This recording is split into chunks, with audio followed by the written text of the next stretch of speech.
Might is right मतलब है जिसकी लाठी उसकी भैंस। ये दुनिया ऐसी ही है, ऐसी ही चलती थी और ऐसे ही चल रही है। और आज दबंगों की लाठी का नाम है यूनाइटेड नेशंस, वो संगठन जिस पर जिम्मेदारी है दुनिया को शांति से चलाने की। ये वो संगठन है जो बना ही इसलिए कि दो देशों के बीच का विवाद सुलझाया जा सके, दो देशों के बीच विवाद में सरपंच की भूमिका निभाए और सही को सही और गलत को गलत कहे। वो संगठन जो लोगों के अधिकारों की रक्षा करे, वो संगठन जो आर्थिक, सामाजिक और सांस्कृतिक जटिलताओं से भरी इस दुनिया में समानता लाने की कोशिश करे, और वो संगठन जिस पर सभी देशों को पूरा भरोसा हो कि यूनाइटेड नेशंस किसी के साथ गलत नहीं होने देगा। पर सच्चाई क्या है? सच्चाई यह है कि यूनाइटेड नेशंस के गठन के बाद यानी 1945 से लेकर 2025 तक दुनिया में 750 से ज्यादा सशस्त्र संघर्ष हो चुके हैं। जैसे कि 1950 से 1953 तक कोरियाई युद्ध हुआ, 55 से 75 तक वियतनाम युद्ध हुआ, 75 के साथ अगले 3 साल कंबोडिया नरसंहार हुआ और साथ में 92 से 95 तक बोस्निया युद्ध हुआ। ऐसे तमाम बहुत सारे नरसंहार हुए। रुवांडा का नरसंहार हुआ। संयुक्त राष्ट्र संघ की नाकामियों की ये एक लंबी फहरिस्त है जो खत्म होने का नाम नहीं लेती। जलते रोम में नीरो के बंसी बजाने की ये कहानी तो शायद यहां से शुरू होती है। संयुक्त राष्ट्र संघ ना तो कश्मीर के एक हिस्से से पाकिस्तान का गैर कानूनी कब्जा हटवा पाया, ना रूस यूक्रेन युद्ध में शांति करवा पाया, ना इजराइल और फिलिस्तीन के बीच सुलह करवा पाया, और ना चीन को उसकी दादागिरी से रोक पाया, और ना ही इजराइल और ईरान के बीच जंग भड़कने से रोक सका। तो मैं पूछती हूं कि फिर यूनाइटेड नेशंस की जरूरत क्या है? और यही सवाल आपके मन में भी होगा। क्या यूनाइटेड नेशंस दुनिया के दबंगों की वो लाठी पर रह गया है जो किसी गरीब और कमजोर मुल्क पर ही चलेगी? इसलिए आज कई सवालों के साथ मैं आपका स्वागत करती हूं। नमस्कार। जब दुनिया विश्व युद्ध के मुहाने पर खड़ा हो, जब दुनिया में एक नहीं कई महाशक्तियां आपस में उलझने का बहाना भर ढूंढ रही हों, जब लड़ाई माइट इज राइट की हो, तो फिर कोई मौन नहीं रह सकता, कोई तटस्थ नहीं रह सकता। तो आज के पॉलिटिकल कॉरिडोर में मैं अदिति नागर बताऊंगी कि क्यों संयुक्त राष्ट्र को बदलना होगा, क्यों संयुक्त राष्ट्र नीरो की तरह बांसुरी नहीं बजा सकता, क्यों संयुक्त राष्ट्र सिर्फ यूरोप और अमेरिका की आवाज नहीं बनकर रह सकता, और क्यों संयुक्त राष्ट्र दुनिया के दबंगों की लाठी भर नहीं बनकर काम कर सकता।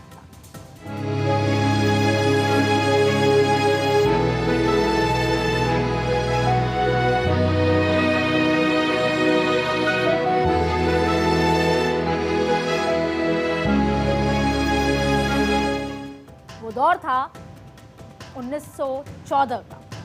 दुनिया भर में एक अजीब और गरीब बेचैनी से हर देश दूसरे देश को शक की नजर से देख रहा था। एक दूसरे पर कब्जा करने की होड़ जैसी लगी हुई थी। एक दूसरे के साथ सीक्रेट पैक्ट्स किए जा रहे थे, और इस अविश्वास भरे माहौल में एक दिन साजिशों का लावा फूटता है और दुनिया विश्व युद्ध में उलझ जाती है। वो तारीख थी 28 जुलाई 1914, और 28 जुलाई 1914 से 11 नवंबर 1918 तक दुनिया की महाशक्तियां आपस में टकराती रहीं। 1,70,00,000 लोगों ने उस युद्ध में अपनी जान गंवाई और 2 करोड़ से ज्यादा लोग जख्मी हो गए। और जब युद्ध खत्म हुआ तो जर्मनी, ऑस्ट्रिया, हंगरी और रूसी साम्राज्यों का विघटन हुआ। दुनिया के नक्शे पर पोलैंड, चेकोस्लोवाकिया और यूगोस्लोवाकिया जैसे नए देशों का जन्म भी हुआ, लेकिन इस लड़ाई की तबाही ने दुनिया को सोचने पर मजबूर कर दिया कि जो देश कल तक खून के प्यासे थे वो अशोक के कलिंग विजय के बाद की शांति ढूंढने लगे। खून की नदियों के बीच दुनिया ने अमन चैन से रहने का फैसला किया और यही वो सोच थी जिसने ये सोचने पर मजबूर किया कि दुनिया को एक ऐसे संगठन का जरूरत है जो दो देशों के बीच के कॉन्फ्लिक्ट को दूर कर सके, शांति वार्ता में दोनों देशों को ला सके। और फिर एक संगठन जन्म लिया, नाम दिया गया लीग ऑफ नेशंस। ये बात कर रही हूं मैं वर्ल्ड वॉर फर्स्ट के बाद। फिर 10 जनवरी 1920 को स्विट्जरलैंड में लीग ऑफ नेशंस का गठन हुआ। इसका मकसद था अंतर्राष्ट्रीय सहयोग, शांति और सुरक्षा को बढ़ावा देना। 42 देशों के साथ शुरू हुआ यह संगठन और फिर जल्द ही 60 से अधिक देशों का हो गया। 60 से अधिक देश उसके भागीदार, लेकिन अमन की ये तलाश खोखली निकली। उस दौर में दुनिया की महाशक्ति बनकर उभर रहा अमेरिका इससे दूर था। लीग ऑफ नेशंस के कई सदस्य जो देश थे एक दूसरे को आंखें दिखाने लगे और बाकी देश तमाशा देखने लगे। तो जल्द ही दुनिया जंग के एक और मुहाने पर जा खड़ी। वर्साई की संधि में हुए अत्याचार को जर्मनी के लोग कबूल करने को तैयार नहीं थे, क्योंकि प्रथम विश्व युद्ध जीतने वाले देशों ने जर्मनी पर ऐसी शर्तें लगाई थी कि वहां के लोगों में गुस्सा बढ़ गया और इसी का फायदा उठाकर हिटलर ने वर्साई की संधि के खिलाफ अपना खुंखार निजी दल खड़ा कर दिया और लोगों की भावनाओं को बढ़ाकर हिटलर जर्मनी की गद्दी पर बैठ गए। धीरे धीरे उसने जर्मनी को ताकतवर बनाया और फिर शुरुआत हुई यूरोप में उसकी दादागिरी की। क्या पोलैंड, क्या फ्रांस, क्या ब्रिटेन, देखते ही देखते पहले यूरोप और फिर एशिया और अफ्रीका जंग की आग में झुलस गए और इन सब के बीच लीग ऑफ नेशंस मौन था। नतीजा सेकेंड वर्ल्ड वॉर के रूप में दुनिया ने देखा। सेकेंड वर्ल्ड वॉर पहले से कहीं ज्यादा भयानक था। 1 सितंबर 1939 को पोलैंड पर जर्मनी के हमले के साथ ही यह जंग शुरू हुई, जो 2 सितंबर 1945 तक चली। सेकेंड वर्ल्ड वॉर में 7 से 8 करोड़ लोगों की मौत हुई, 4 करोड़ लोग घायल हो गए। एशिया और यूरोप के कई शहर खंडर बन गए और दुनिया एक बार फिर शांति की खोज में लग गई। लीग ऑफ नेशंस को खत्म कर दिया गया और यूनाइटेड नेशंस ने जन्म लिया। सैन फ्रांसिस्को सम्मेलन खत्म होने के 4 महीने बाद 24 अक्टूबर 1945 को संयुक्त राष्ट्र संघ की औपचारिक शुरुआत हुई। 25 अप्रैल से 26 जून 1945 तक सैन फ्रांसिस्को, कैलिफोर्निया में 50 देशों के प्रतिनिधि इकट्ठा हुए।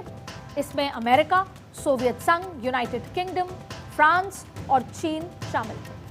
फिर अगले 2 महीनों तक संयुक्त राष्ट्र चार्ट का मसौदा तैयार होता है और फिर उस पर हस्ताक्षर किए जाते हैं और इस तरह शुरुआत होती है संयुक्त राष्ट्र संघ की, इस उम्मीद के साथ कि दुनिया एक और विश्व युद्ध में नहीं उलझेगी, इस उम्मीद के साथ कि दुनिया में अब किसी की दादागिरी नहीं चलेगी, इस उम्मीद के साथ कि दुनिया में अब कोई और हिटलर पैदा नहीं होगा। और इसके लिए न्यूयॉर्क में बना यूनाइटेड नेशंस का हेडक्वार्टर, संयुक्त राष्ट्र का मुख्यालय न्यूयॉर्क शहर में 17 से 18 एकड़ में फैला हुआ है। 2024 में संयुक्त राष्ट्र संघ का कुल बजट $3.59 बिलियन रहा, जो करीब लगभग अगर बात करें तो 3000 करोड़ रुपए है। संयुक्त राष्ट्र संघ को सदस्य देशों की ओर से चंदे के रूप में भारी रकम मिलती है। ये रकम तमाम जो देश हैं, जो उनके सदस्य हैं, वो देते हैं और दुनिया के करीब 55 देश नियमित रूप से यूएन को चंदा देते आए हैं। संयुक्त राष्ट्र के ही आंकड़ों के मुताबिक 2023 में उसे दुनिया भर से कुल 137 देशों ने चंदा दिया। 2023 में भारत ने यूनाइटेड नेशंस को करीब 24 करोड़ रुपए चंदा दिया, जो कुल बजट का 1% से ज्यादा है। यूएन को सबसे ज्यादा चंदा कौन देता है? अमेरिका। और यूनाइटेड नेशंस की सुरक्षा काउंसिल में काम करने वाले अधिकारियों की औसतन सैलरी $98,000 प्रति वर्ष है। अगर इसे रुपए में देखा जाए तो 7 लाख रुपए प्रति महीना बनती है। संयुक्त राष्ट्र संघ के मुताबिक पूरी दुनिया में शांति स्थापित के लिए उसके 37,000 कर्मचारी काम कर रहे हैं। शांति स्थापित करने के लिए हजारों करोड़ का बजट है। 193 देश सदस्य हैं। लेकिन क्या संयुक्त राष्ट्र संघ, यूनाइटेड नेशंस, अपने मकसद को पूरा कर रहा है? या फिर जब भी दुनिया पर कोई आपदा आती है तो मौन हो जाता है? दुनिया कोरोना के चपेट में आई, कहा गया कि इसका वायरस चीन से फैला, लेकिन इसका मुकम्मल जांच तक नहीं हुई। आनन फानन में WHO ने चीन को क्लीन चिट दे दी। अमेरिका ने अफगानिस्तान, सीरिया सरीखे कई देशों को बर्बाद कर दिया, लेकिन यूएन तमाशा देखता रहा। शांति स्थापित करने का काम था यूएन का। काम तो बहुत सारे थे चार्ट में, लेकिन अगर कोई एक सबसे महत्वपूर्ण काम था तो 2 देशों के बीच शांति स्थापित करना और साथ में जो 2 देश हैं उनकी वार्ता आगे बढ़ाना। चीन ने भारत पर हमला कर दिया। हमारे करीब 38,000 वर्ग किलोमीटर में फैले अक्साई चीन पर चीन ने गैर कानूनी कब्जा कर लिया, लेकिन संयुक्त राष्ट्र देखता रह गया। डोनाल्ड ट्रंप ने आज सिर्फ संयुक्त राष्ट्र ही नहीं, दुनिया की हर एजेंसी को एक मजाक बनाकर रख दिया। लेकिन यूनाइटेड नेशंस फिर भी चुप है, मौन। 2018 में ट्रंप ने धमकी दी कि अमेरिका WTO से खुद को अलग कर रहा है, पर सब चुप रहे। फिर 2020 में ट्रंप ने WHO पर चीन से प्रभावित होकर फैसले लेने का आरोप लगाया। जनवरी 2020 में ट्रंप ने पेरिस क्लाइमेट समझौते को बाय बाय कह दिया। फिर फरवरी 2025 में ट्रंप ने यूएन के कई संगठनों से किनारा कर लिया। इसमें UNHRC और यूनेस्को जैसे संगठन भी शामिल हैं। लेकिन यूएन ने क्या किया? यूएन मौन रहा। तो सवाल यह है कि क्या यूएन संयुक्त राष्ट्र संघ की जरूरत है? और आखिर जरूरत है तो क्या है अगर उसे मौन ही रहना? क्या संयुक्त राष्ट्र अपने पूर्ववर्ती संगठन लीग ऑफ नेशंस की गलतियां दोहरा नहीं रहा? फरवरी 2022 से रूस और यूक्रेन के बीच युद्ध जारी है, और जिस यूएन से दुनिया में शांति की उम्मीद की जाती है वो नाकाम रही। उसकी तरफ से कोई स्ट्रॉन्ग एक्शन नहीं लिया गया, स्ट्रॉन्ग आगे कदम की शांति फैले नहीं हुआ। ईरान और इजराइल में बेशक अभी सीजफायर का ऐलान हो चुका है, लेकिन तनाव अपने चरम पर है। दोनों देश एक दूसरे को खत्म कर देने पर आतुर है, कोई कसर नहीं छोड़ना चाहता। लेकिन यूएन बिल्कुल खामोश है। और हमास और इजराइल के बीच लड़ाई के बाद हालात भी देखिए। हमास को मिटाने की जिद में इजराइल ने एक बसे बसाए शहर को खंडर में तब्दील कर दिया, हजारों बेगुनाहों की जान ले ली, लेकिन यहां भी यूएन का दखल ना के बराबर रहा। संयुक्त राष्ट्र के हालात आज कुछ ऐसे ही हैं कि अमेरिका, चीन या रूस जैसे मजबूत और ताकतवर देश यूएन को अपनी मनमर्जी से चला रहे हैं। जिस तरह पहले विश्व युद्ध के बाद राष्ट्र संघ की स्थापना शांति की उम्मीद के लिए की गई थी, उसी तरह संयुक्त राष्ट्र को दूसरे विश्व युद्ध के बाद अंतर्राष्ट्रीय शांति और सुरक्षा के लिए बनाया गया। लेकिन अमेरिका, सोवियत संघ और जर्मनी जैसे शक्तिशाली देश राष्ट्रीय संघ के सदस्य नहीं बने, जबकि संयुक्त राष्ट्र में अमेरिका, रूस और चीन जैसे कुछ देशों के पास बाकी देशों से ज्यादा ताकत है। पहले वर्ल्ड वॉर के बाद बने राष्ट्र संघ में जर्मनी और इटली जैसे देशों का रवैया आक्रामक रहा, जबकि गाजा, यूक्रेन और ईरान, इजराइल को लेकर यूनाइटेड नेशंस की खामोशी आने वाले समय में दुनिया पर भारी पड़ सकती है। यूनाइटेड नेशंस आज अपने कुछ ताकतवर देशों के हाथों की एक कठपुतली बनकर रह गया है, और इसके पीछे एक सबसे बड़ी वजह है यूनाइटेड नेशंस में उसके कुछ स्थायी सदस्यों को मिली वीटो पावर, जिसके दम पर देश संयुक्त राष्ट्र को अपनी ये जो तमाम जो देश हैं वो अपनी मर्जी के मुताबिक चला रहे हैं। संयुक्त राष्ट्र में कुछ चुनिंदा देशों को मिली इस वीटो पावर ने शांति स्थापित करने वाले संतुलन को एकदम बिगाड़ दिया। यूएन की सुरक्षा परिषद यूएनएससी में अमेरिका, चीन, रूस, फ्रांस और ब्रिटेन स्थायी सदस्य हैं, और इन देशों को संयुक्त राष्ट्र में वीटो पावर मिली हुई है। जो चाहें वो फैसला करवाते हैं, और इसी वीटो पावर की मदद से ये देश किसी भी मामले में कोई भी फैसले को रोक सकते हैं। और इस वजह से कई बार ऐसा होता है कि संयुक्त राष्ट्र सुरक्षा और शांति स्थापित करने में नाकाम रहता है, और कई बार क्यों, अक्सर हर बार। और इसीलिए वीटो को खत्म करने की मांग भी उठती है।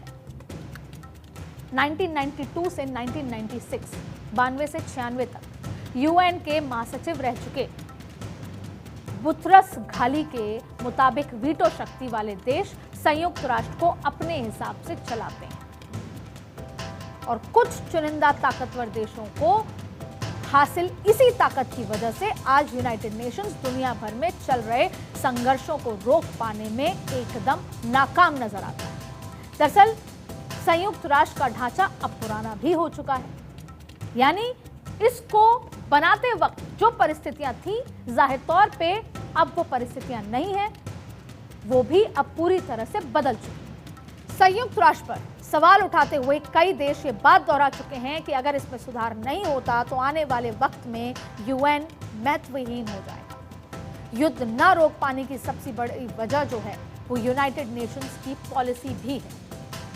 संयुक्त राष्ट्र संघ से जुड़े तो 193 देश हैं, लेकिन दबदबा केवल 5 देशों का है।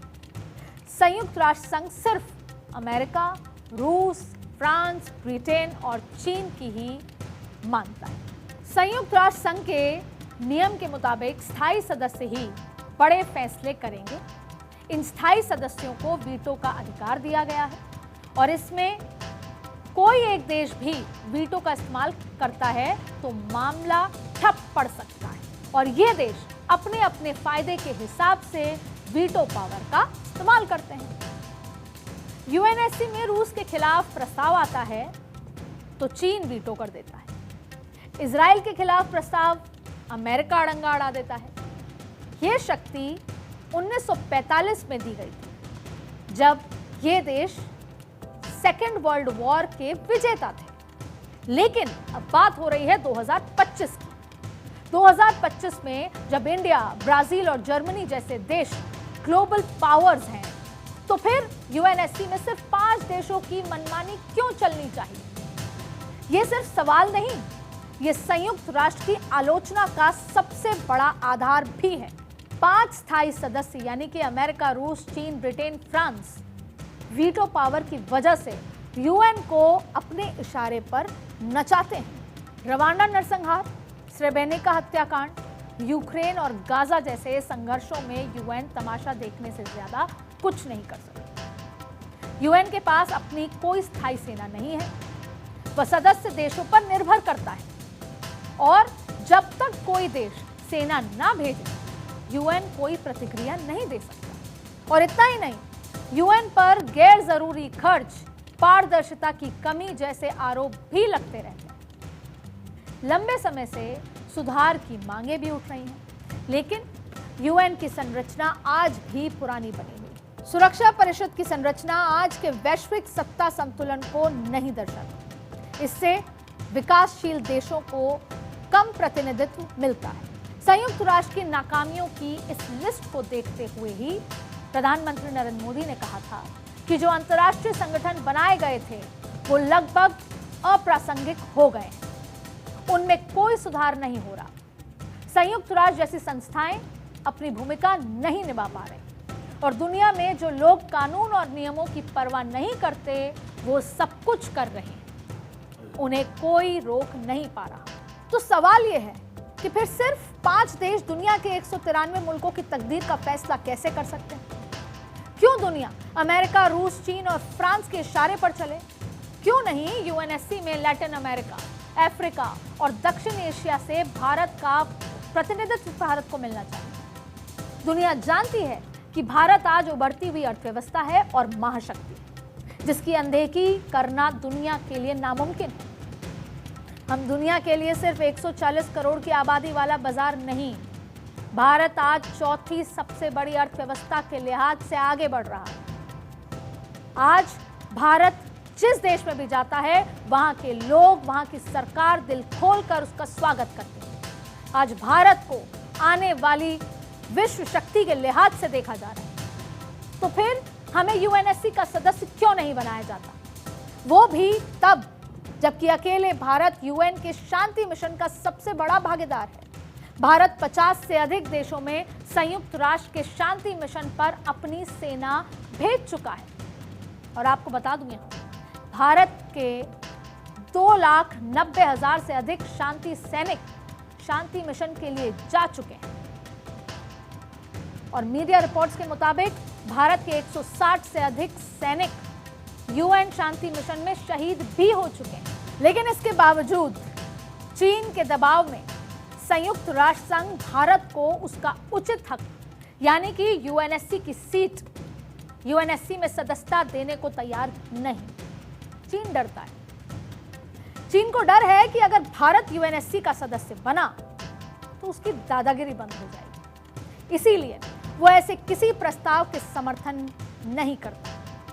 पर यूएन के सरपंचों को याद रखना चाहिए कि जो वक्त के साथ नहीं बदलते, वक्त उन्हें बदल देता है। और अगर संयुक्त राष्ट्र भी नहीं बदलता तो वक्त उसे बदल देगा। दुनिया एक दिन संयुक्त राष्ट्र के 5 दबंगों के खिलाफ बगावत का बिगुल फूंक देगी, पर तब तक शायद देर हो चुकी हो। तब तक शायद दुनिया एक और विश्व युद्ध के मुहाने पर खड़ी हो। और अगर अगला कोई विश्व युद्ध हुआ तो दुनिया जो तबाही देखेगी वो किसी प्रलय से कम नहीं है। इसीलिए यूएन जितनी जल्दी खुद की पॉलिसीज को आज के जमाने के साथ बदल ले, आज के बदलते वर्ल्ड ऑर्डर के साथ बदल लेगी, उसके लिए उतना ही बेहतर होगा और दुनिया के लिए। आज के पॉलिटिकल कॉरिडोर में बस इतना ही।